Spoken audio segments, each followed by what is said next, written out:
এখন আপনাদের কাছে হরিকথা পরিবেশন করবেন গৌড়ীয় বেদান্ত সমিতির বিশিষ্ট প্রচারক पूज्यपाद त्रिवेणी स्वामी भक्ति वेदांत श्रोती महाराज। हरे हरि बोल, हरि बोल। जय श्री राधे, जय श्री राधे। हरे कृष्णा, हरे कृष्णा। हरि बोल, हरि बोल। जय श्री राधे। गुरवे गौरचंद्राय राधिकाय तदालये कृष्णाय कृष्ण भक्ताय तद्भक्ताय नमो नमः। वंशाकल्पतरुभ्यश्च कृपा सिन्धुभ्यैव च पतितानां पावनेभ्यो वैष्णवेभ्यो नमो नमः। नमो महावदन्नाय कृष्ण प्रेम प्रदायते कृष्णाय कृष्ण चैतन्य नाम्ने गौरतिसे नमः। हे कृष्ण करुणा सिन्धु दीनबन्ध जगत्पते गोपेश गोपिका कान्त राधाकान्त नमोस्तुते। तप्त कांचन गौरांगे राधे वृंदावनेश्वरी वृषभानुसुते देवी प्रणमामि हरे प्रिये। वृंदायै तुलसी देवै प्रियायै केशवस्य च कृष्णा भक्ति पदे देवी सत्यवत्तये नमो नमः। श्री कृष्ण चैतन्य प्रभु नित्यानंद श्री अद्वैत गदाधर श्रीवासादि गौर भक्त वृंद। हरे कृष्ण कृष्ण कृष्ण हरे हरे हरे राम राम राम हरे हरे। सकले हाथ उठे बोलन हरे कृष्ण कृष्ण कृष्ण हरे हरे हरे राम राम हरे हरे। श्री गुरु निताई गौर। सर्वाग्रे प्रिय गुरुपाद पद्म जगत गुरु नित्य लीला प्रविष्टं विष्णुपाद अष्टोत्तर शतस्त्र श्रीमद् भक्ति वेदांत श्री श्रील वामन गोस्वामी प्रभुवरे श्रीचरण कमली दास दमेर अनंत कोटि भक्तिपूर्ण साष्टांग दंडवत प्रणति ज्ञापन करे ताहार हयतुकी कृपा आशीर्वाद प्रार्थना करी। अतःपर अस्मदीय शिक्षा गुरु जगत गुरु नित्य लीला प्रविष्ट श्रीमद् भक्ति वेदांत नारायण गोस्वामी महाराज नित्य लीला प्रविष्ट श्रीमद् भक्ति वेदांत त्रिविक्रम गोस्वामी महाराज नित्य लीला प्रविष्ट श्रीमद् भक्ति वेदांत पर्यटक गोस्वामी महाराज और नित्य लीला प्रविष्ट श्रीमद् भक्ति वेदांत मधुसूदन गोस्वामी महाराजेर श्रीचरण कमल वंदना करी ताहादेर अहैतुकी कृपा आशीर्वाद प्रार्थना करी ताहारा आमार प्रति प्रसन्न हवन। अद्यकार सभाय सभापतिर आसन अलंकृत करेছেন श्री गौड़ीय वेदांत समितिर वर्तमान आचार्य सभापति परिव्राजक आचार्य श्रीमद् भक्ति वेदांत श्री श्रील পদ্মনাভ গোস্বামী মহারাজ, তাহার চরণেও আমি আমার ভক্তিপূর্ণ সাষ্টাঙ্গ দণ্ডবৎ প্রণতি জ্ঞাপন করে তাহার কৃপা আশীর্বাদ প্রার্থনা করি। अस्मदीय सतीर्थ गुरु भ्राता परम पूज्य पाति दंडी स्वामी श्रीमद भक्ति वेदांत पुरी महाराज, त्रिदंडी स्वामी श्रीमद भक्ति वेदांत संत महाराज, परम पूज्य पात निताई चैतन्य प्रभु ओ सुदर्शन प्रभु अन्यान्य गुरु भाताग्रণের चरणे ও আমার ভক্তিপূর্ণ দণ্ডবৎ প্রণতি জ্ঞাপন করে তাহাদের कृपा आशीर्वाद प्रार्थना करी। परम पूजनीय वैष्णव वृंद और उपस्थित श्री श्री हरिकथा श्रवण पिपासु सकल भक्त वृंदे चरणे যথাযোগ্য प्रणाम জানিয়ে তাহাদের অহৈতুকে কৃপা আশীর্বাদ প্রার্থনা করি। সকলেই আমার প্রতি প্রসন্ন হন, সকলেই আমাকে আশীর্বাদ করুন। যতদিন এই শরীরে প্রাণ থাকবে ততদিন পর্যন্ত গুরু গৌরাঙ্গ গন্ধর্বিকা তথা গুরু বৈষ্ণবের গুণমহিমা কীর্তন করে আমি আমার মনুষ্য জীবন ধন্য করতে পারি, তার জন্য আপনাদের কাছে প্রার্থনা জানাই। এই আশা, এই আকাঙ্ক্ষা, এই উৎকণ্ঠা নিয়ে আজকের আমি আপনাদের সামনে উপস্থিত হয়েছি। সভাপতি মহারাজের নির্দেশে কিছু ভগবত কথা কীর্তন করার জন্য। সর্বপ্রথম নিতাই গৌর কমিটির সদস্যবৃন্দ তাহারা এখানে আজকের বিষয়বস্তু নিরূপিত করেছেন। শ্রী ভাগবত প্রসঙ্গ পাঠ।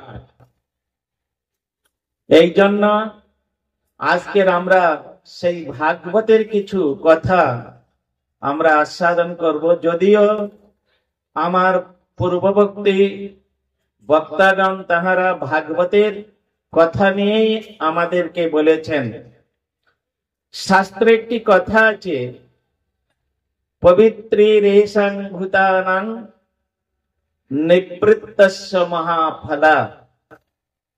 পবিত্রী মার্গের ব্যক্তিগণকে নিবৃত্তি মার্গে আনার জন্য শাস্ত্রে এরকম কঠোর কঠোর ভাষার দ্বারায় আমাদেরকে শাসন করেছেন।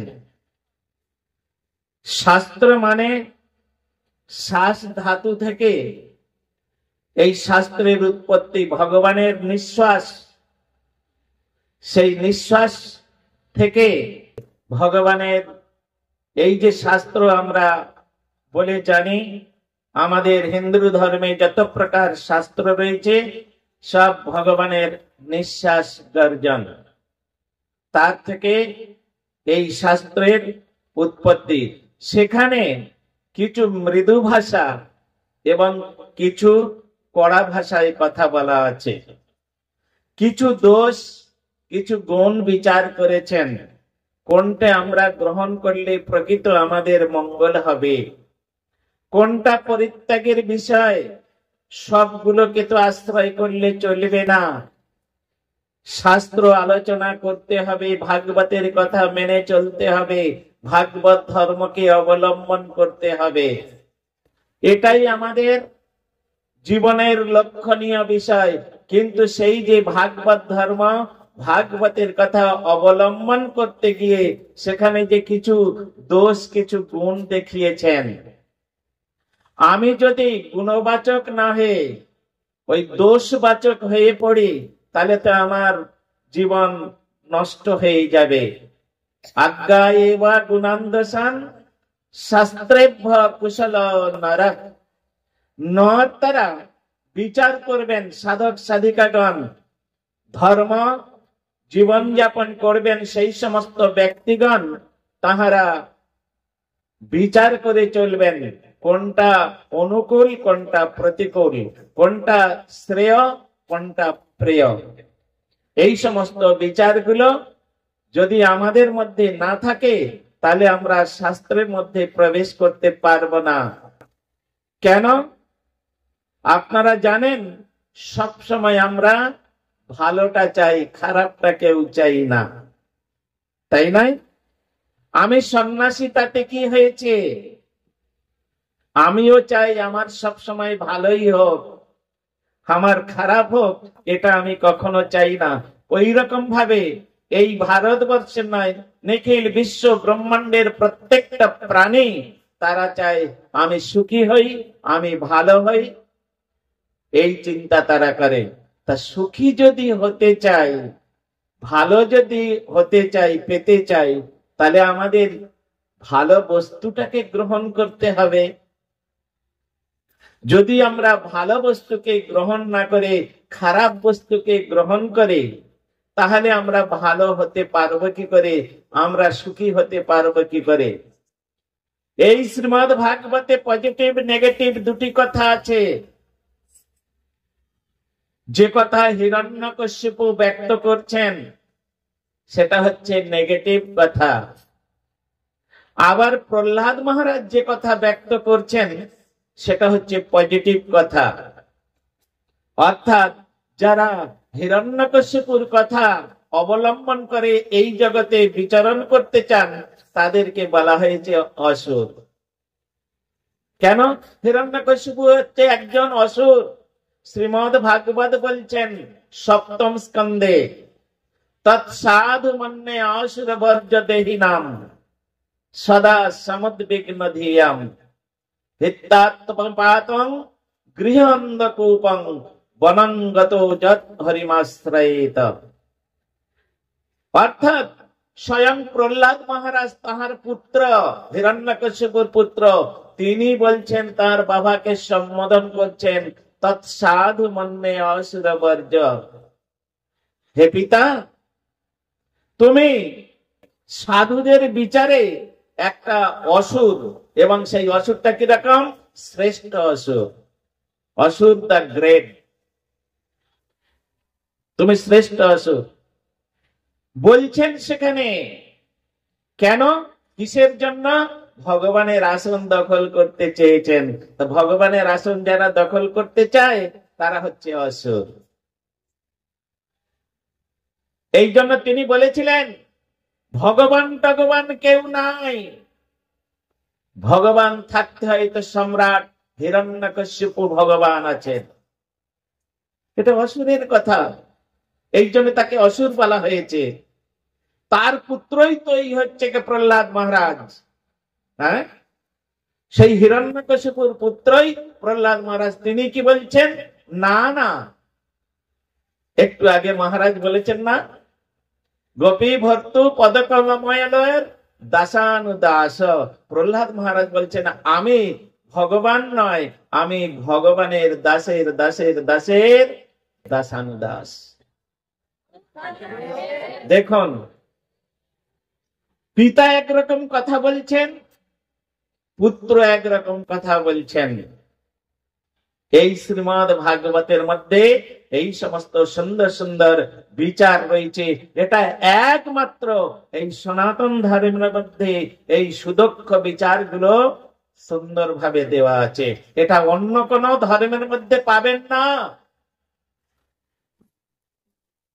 সেই ভগবত ধর্ম জীবন যাপন করার জন্য, ভগবত কথা শোনার জন্য আপনারা এখানে এত কষ্ট করে বসে আছেন।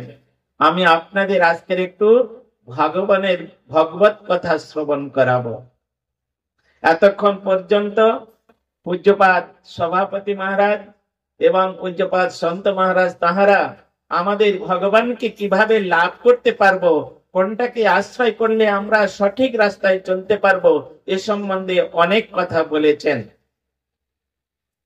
আপনারা জানেন এই যে ভগবত সভা, ভগবত কথা কীর্তনের জন্য 3 দিন ব্যাপী যে এখানে আয়োজন করা হয়েছিল, এই রকম আয়োজন করেছিলেন কোন এক সময় পরীক্ষিত মহারাজের সভায়। 7 দিন ব্যাপী এই ভগবত কথা হয়েছিল। সেখানে শ্রোতা ছিলেন পরীক্ষিত মহারাজ, আর বক্তা ছিলেন পরমহংস কুলচড়মণি শুকদেব গোস্বামীপাদ। সুখদেব গোস্বামী পাদ তিনি কীর্তন করছেন, পরীক্ষিত মহারাজ তিনি শ্রবণ করছেন। আমাদের দেশের একজন রাজা, পাণ্ডু বংশধর, ধার্মিক রাজা, তিনি ভগবানের কথা শুনছেন। অনেকে বলে ভগবানের কথা শুনলে কি পেট ভরবে? যদি ভগবানের কথা শুনলে পেট না ভরে, তাহলে এই পার্থিব জগতের আর কোন বস্তু নাই যে বস্তুকে গ্রহণ করলে পেট ভরবে। একমাত্র শুধু পেট ভরবে না, সমস্ত কিছু ভরে যাবে।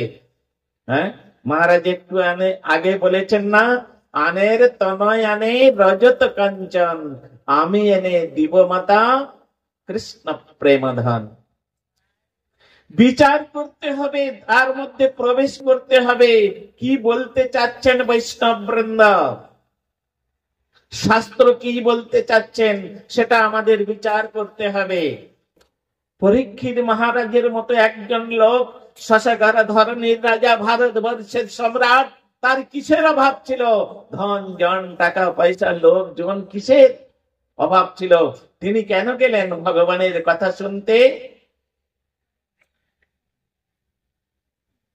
তিনি বুঝেছিলেন এই পার্থিব জগতের যত বস্তু আছে, সমস্ত বস্তু হচ্ছে অপবিত্র বস্তু, নশ্বর বস্তু, ক্ষয়িষ্ণু বস্তু, অনিত্য বস্তু।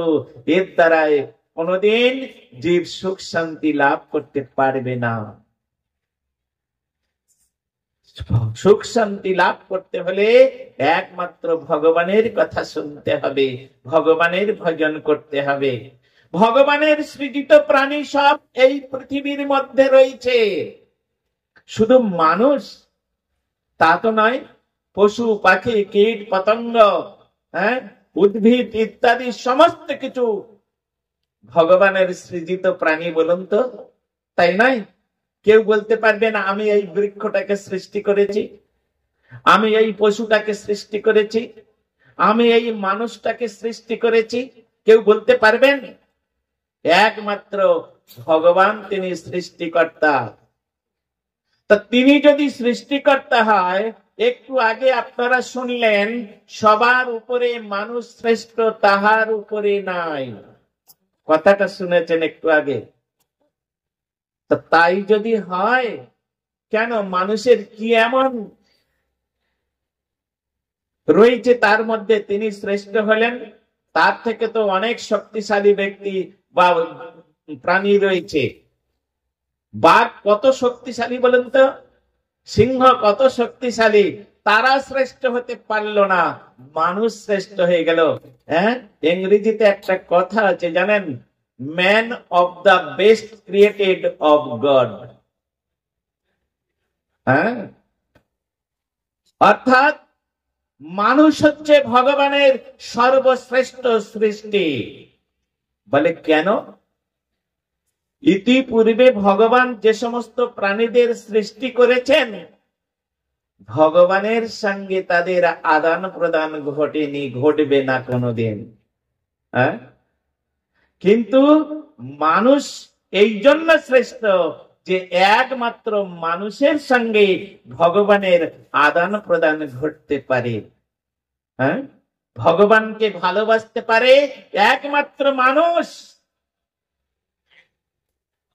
মানুষ ব্যতীত অন্য প্রাণী।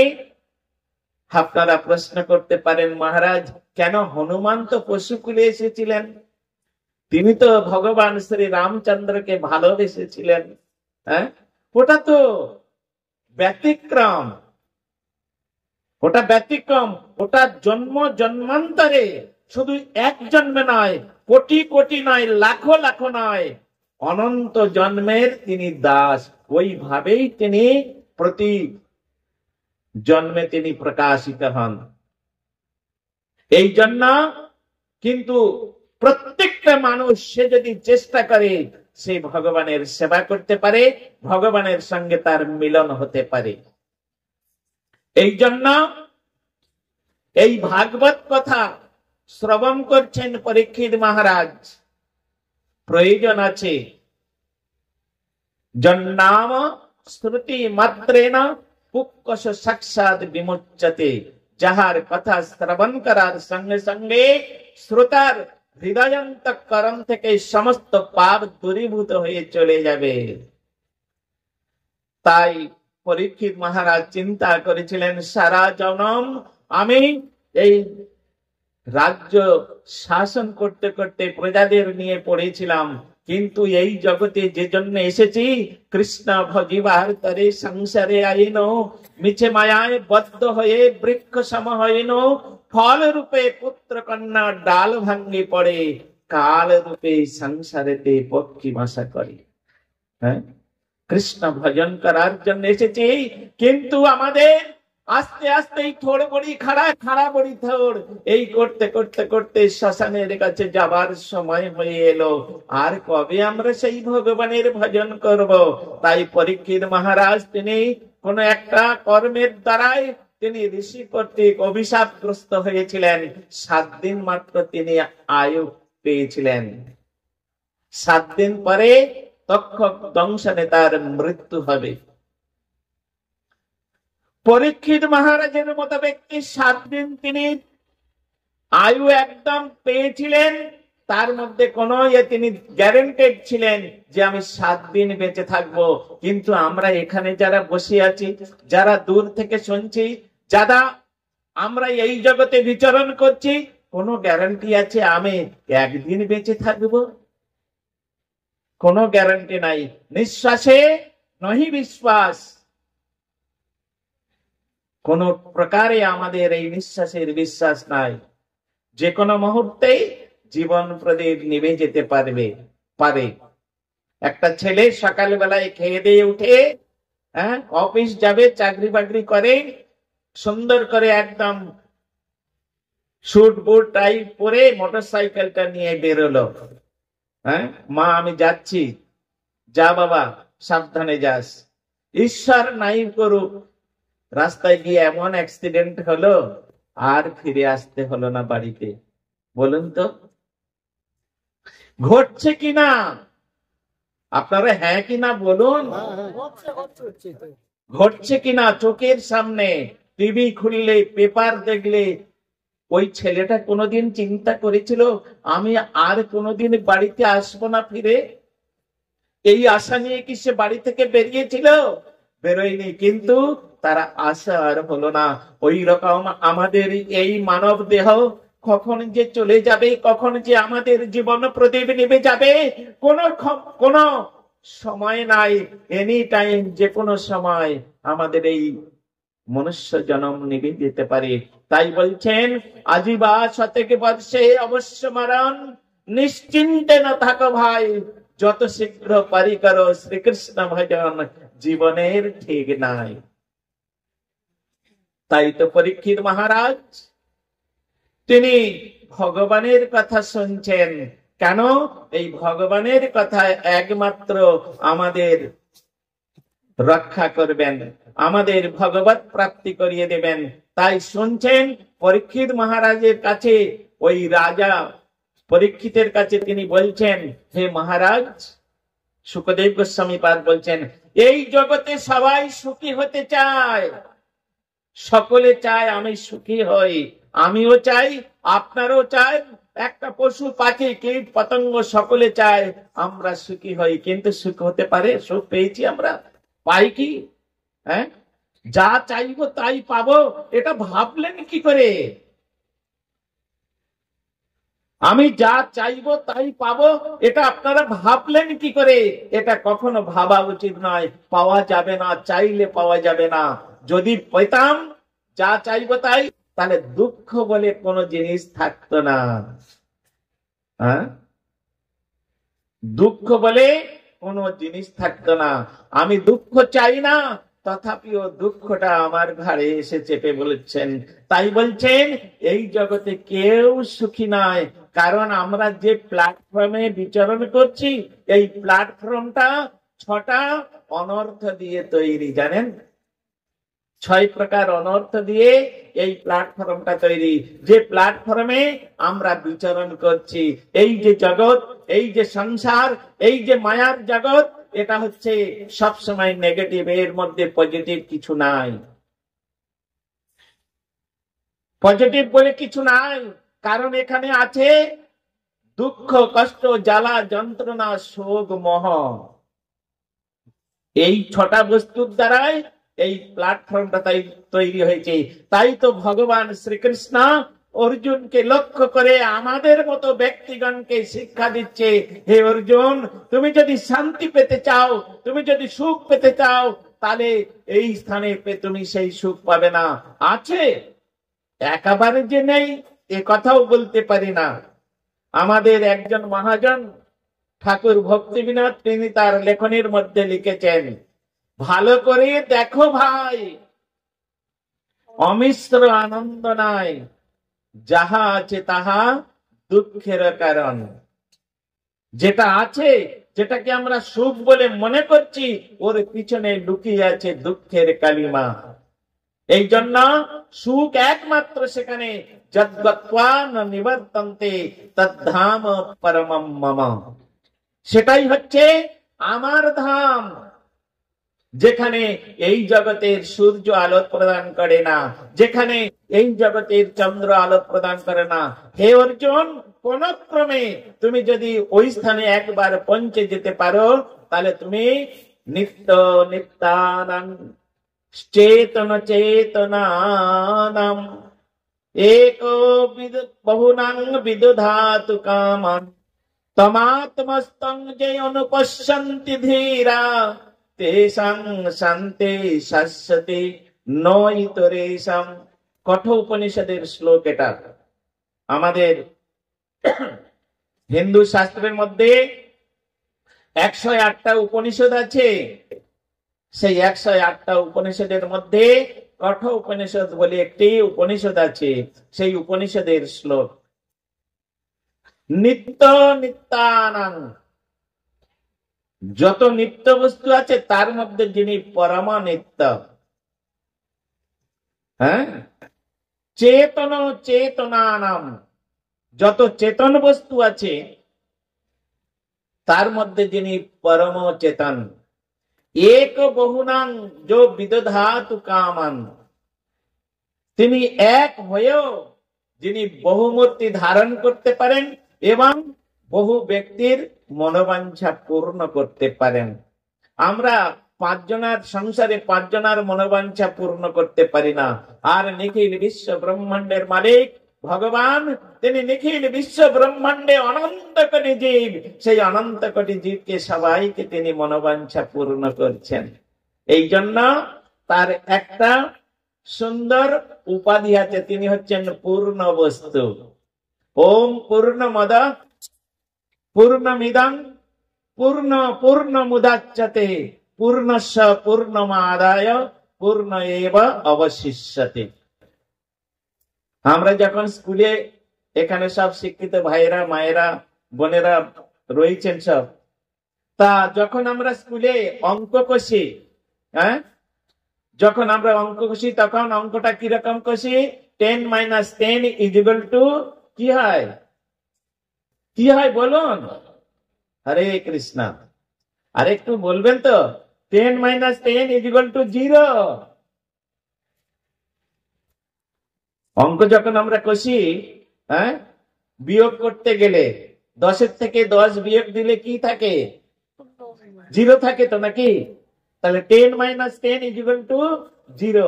কিন্তু ভগবানের সময় যখন আমরা অঙ্ক কষতে যাব, ভগবানকে নিয়ে যখন বিচার করতে যাব, ভগবানকে যখন আমরা নিয়ে আলোচনা করতে যাব, তখন ওই বিচারটা এখানে আসবে না, কারণ ওটা হচ্ছে ট্রান্সেন্ডেন্টাল সাউন্ড। হ্যাঁ, ওটা হচ্ছে ট্রান্সেন্ডেন্টাল সাউন্ড, ওটা ম্যাটেরিয়াল সাউন্ড নয়। এই জন্য ওখানে অন্যরকম বিচার আসবে। 10 - 10 = 10। অদ্ভুত ব্যাপার,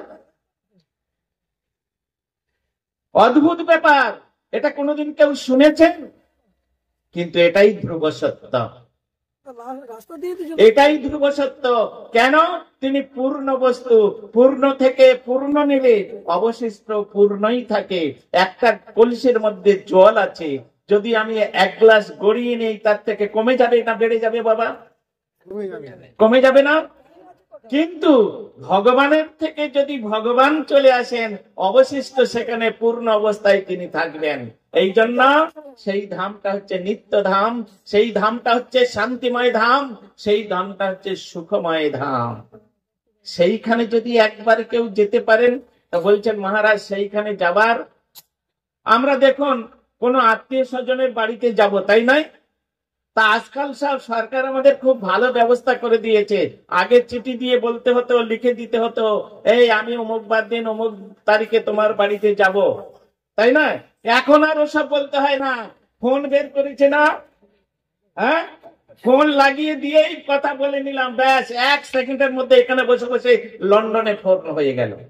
কোথায় লন্ডন?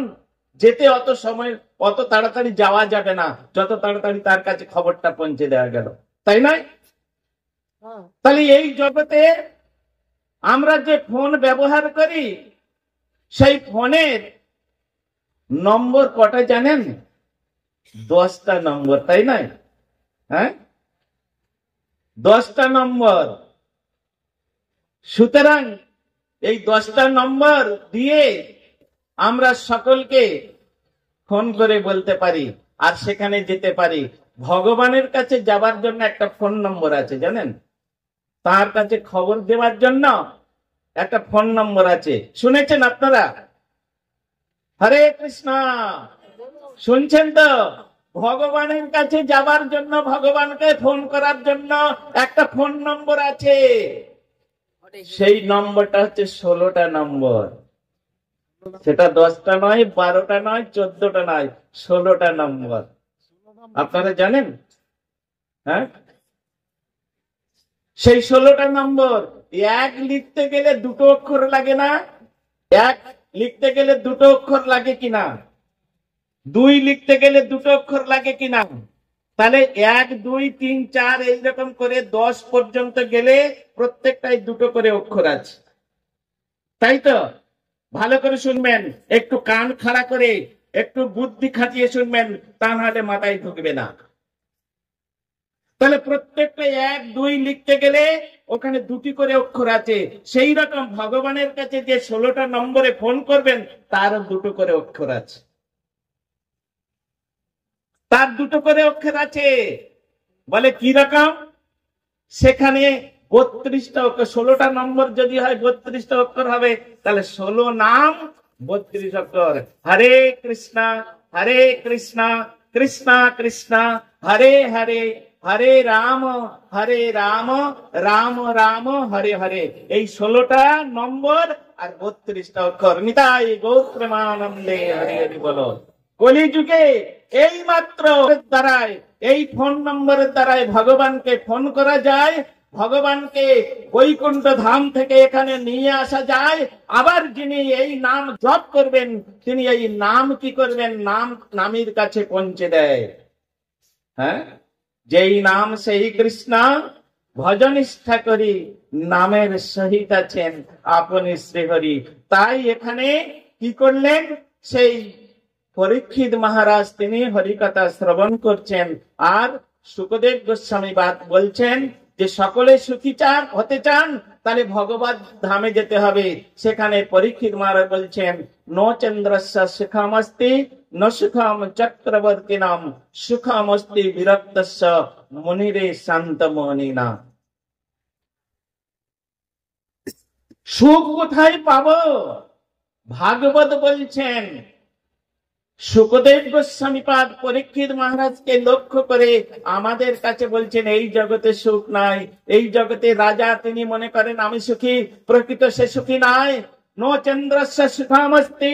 একমাত্র আমাদের ওই বৃদ্ধ বৃদ্ধ ঠাকুরমারা বলে থাকে, তারা ভালো করে পড়াশোনা করেনি আর স্কুলে টুলে যায়নি, তো তাই তারা বলেছে, এই কি পুণ্য করেছিস রে, স্বর্গে যাবি। হ্যাঁ, কি পুণ্য করেছিস, স্বর্গে যাবি। তাহলে আমাদের সকলের জানা আছে, লেখাপড়া শিখি আর নাই শিখি, যে কিছু পুণ্য সঞ্চয় করলে স্বর্গে যাওয়া যায়, তাই নয়? কেন? স্বর্গে কি আছে? সেখানে সুখ আছে, সুখ ভোগ করার জন্য। এখন স্বর্গের রাজা কে বাবা? স্বর্গের রাজা হচ্ছে ইন্দ্র, তাই নয়? তাই এখানে শ্রীমদ্ ভাগবত বলছেন, नो च इंद्रस्य सुखमस्ति, হ্যাঁ, नो च इंद्रस्य सुखमस्ति।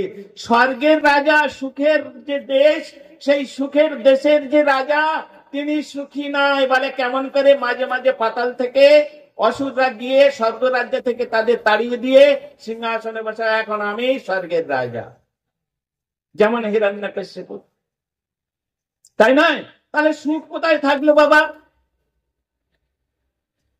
नो च इंद्रस्य सुखम नो सुखम চক্রবর্তী নাম, চক্রবর্তী রাজাও সুখী নয়। কেন?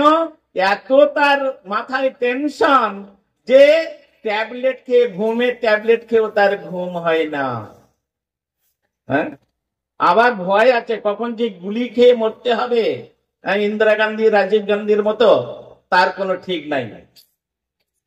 সুতরাং নো চন্দ্র নো সুখম চক্রবর্তী নাম, তাহলে সুখী কে? সুখ তো একজন তো সুখী আছে, সেই সুখীটাকে তা বলছেন সুখম অস্তি বিরক্তস্য মনিরে শান্ত মনিনা। এই সুখী কে?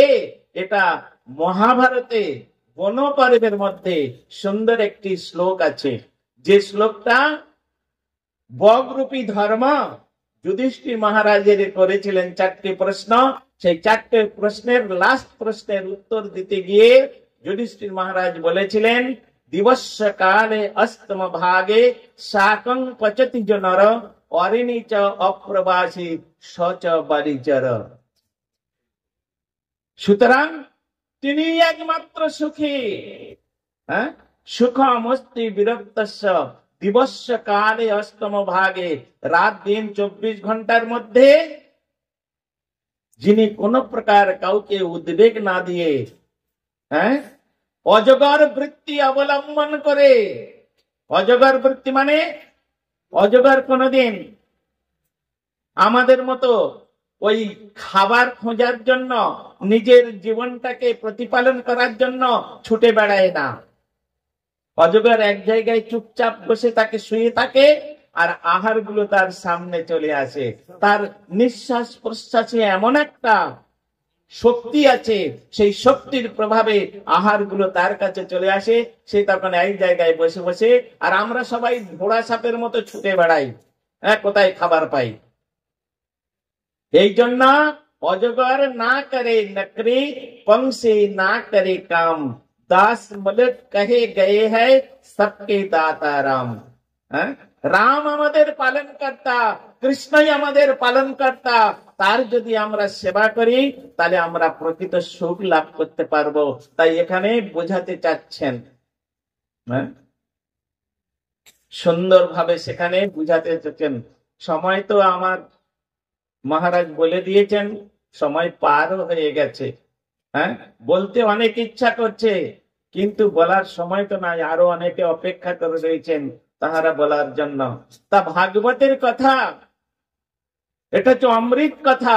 যত শাস্ত্র পুরাণ আছে, সমস্ত পুরাণের সার বস্তু হচ্ছে এই শ্রীমদ ভাগবতের মধ্যে দেওয়া আছে। এই জন্য শ্রীমদ ভাগবতকে বলা হয়েছে নিগম কল্প গলিতং ফলম। এটা হচ্ছে কল্প বৃক্ষের একটা গলিত ফল। সুখ মুখাদ অমৃত দ্রব সংযুতম পিবত ভাগবত রসমালয়ম মোহরহ রসিকা ভবি ভাবুকা। একমাত্র এই রসের রসিক হতে হবে, এই ভাবের ভাবুক হতে হবে, তবে তার মধ্যে প্রবেশ করে দিয়ে আর মোহর মোহরে এই রস আস্বাদন করতে পারবেন। সেই রস আস্বাদন করানোর জন্য বৈষ্ণবগণ আপনাদের সামনে এসেছেন, আপনারা তাদেরকে নিয়ে এসেছেন। ধন্য এই গ্রামবাসী, ধন্য মহিষগড়বাসী, ধন্য এই গৌর নিত্যানন্দ প্রভুর কমিটি যে বলেছেন, এই কমিটির সদস্য বৃন্দ, তারা এইরকম ভাবে প্রতি বৎসর যেন এইরকম সুন্দর একটা গ্রামের মধ্যে পরিবেশ তৈরি করে সাধু সন্তদের এনে চিরদিনের জন্য তাদের সমস্ত যে পাপ সারা বছরে আমরা করি, সেই পাপগুলো বিধৌত করার জন্য এইরকম একটা সুন্দর বৈষ্ণব সম্মেলন সাধুগণকে এনে সাধু সেবা এবং হরিনাম কীর্তন করেন। এই তাদের কাছে একান্ত নিবেদন। নিতাই গৌর প্রেমানন্দে হরি হরি বল। এই বলে আমি আজকের এখানে আমার সংক্ষিপ্ত হরিকথার বিশ্রাম দিচ্ছি। বাঞ্ছা কল্পতরুভ্যশ্চ কৃপা সিন্ধুভ্য এব চ পতিতানাং পাবনেভ্যো বৈষ্ণবেভ্যো নমো নমঃ। হরে কৃষ্ণ, সকলে একবার হাত উঠিয়ে বলুন, হরে কৃষ্ণ হরে কৃষ্ণ কৃষ্ণ কৃষ্ণ হরে হরে, হরে রাম রাম রাম হরে হরে। মায়ের একবার উলুধ্বনি দিয়ে বলেন, নিতাই গৌর প্রেমানন্দে, হরি হরি বল। হরে কৃষ্ণ।